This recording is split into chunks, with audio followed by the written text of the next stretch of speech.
ఓరుగల్లు వాసుల ఇలవేల్పు భద్రకాళి అమ్మవారి ఆలయంలో శాకాంబర ఉత్సవాలు కన్నుల పండుగగా జరుగుతున్నాయి. ఈ ఉత్సవాలను వరంగల్ పశ్చిమ ఎమ్మెల్యే నాయన్ రాజేందర్ రెడ్డి జ్యోతి ప్రజ్వలన చేసి ప్రారంభించారు. ఉత్సవాల మొదటి రోజు అమ్మవారికి సహస్ర కలశాభిషేకం నిర్వహించారు. అంతకుముందు ఆలయానికి వచ్చిన ఎమ్మెల్యేకు అర్చకులు పూర్ణకుంభంతో స్వాగతం పలికారు. 15 రోజుల పాటు జరిగే ఈ ఉత్సవాలలో అమ్మవారు రోజుకొక అలంకరణలో భక్తులకు దర్శనం ఇవ్వనున్నారు. ఈ ఛానల్ను సబ్స్క్రైబ్ చేయండి, లైక్ చేయండి.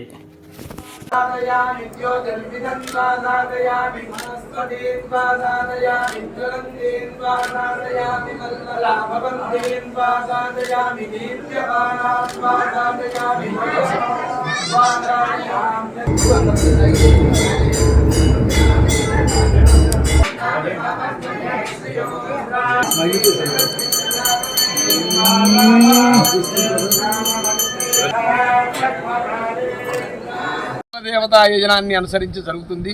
ఈరోజు కాళీక్రమంలోనూ కామేశ్వరి క్రమంలోనూ అమ్మవారికి పూజారాధనలు జరుగుతున్నాయి. ఇప్పుడే సహస్ర కలశాభిషేకం జరగబోతోంది. ఈ రోజు ఒక క్రమంతో అమ్మవారికి పూజలు జరుగుతాయి.